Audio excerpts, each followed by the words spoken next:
ప్యాకేజీని బట్టి కదా పిల్లల్ని ఇచ్చేది, డబ్బు ప్రవర్తన బట్టి కదా ప్యాకేజీ.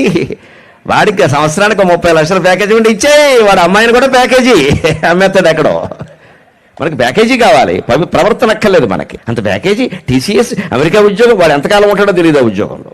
నిన్నగాక మొన్న ఇన్ఫోసిస్ నుంచి 10,000 మందిని పీకేశారు, కాగ్నిజెంట్ నుంచి 12,000 మందిని పీకేశారు. ఏమైంది నీ ప్యాకేజీ? ఇదే దీతో అని పిల్లలు ఇవ్వడానికి విధానం. ప్యాకేజీని చూసిస్తారా? మనిషి ఇల్లు కట్టడానికి ముందు నెట్రాడు పాతినప్పుడు నెట్రాడు మీద సమస్తమైన గృహ నిర్మాణమైన నెట్రాడు ఎలా నిలబడుతుందో కష్ట సుఖాలకు అలా తట్టుకుని నిలబడగలిగే మనిషికి మీరు పిల్లనివ్వండి అమ్మా, వాడు నిలబడతాడు, వాడు కాపురం చక్కగా చేస్తాడు. చప్పట్లు కొట్టాలని మనకి అనిపించదు, మనకి నచ్చదు ఇది. నెట్రాడికి పిల్లనిమ్మంటారేంటండి, నెట్ దోచేసేవాడికి పిల్లనివ్వాలి. కానీ డబ్బు డబ్బు డబ్బు ఎంతసేపు. చూడవలసింది అమ్మాయిని ఇచ్చేటప్పుడమ్మా బ్యాంక్ బ్యాలెన్స్ కాదమ్మా, పెళ్లి కొడుకు మెంటల్ బ్యాలెన్స్ చూడండి, దాన్ని బట్టి పిల్లనివ్వండి. బ్యాంక్ బ్యాలెన్స్ చూసి పిల్లనివ్వబట్టే కాపురాలు నాశనం అవుతుంది.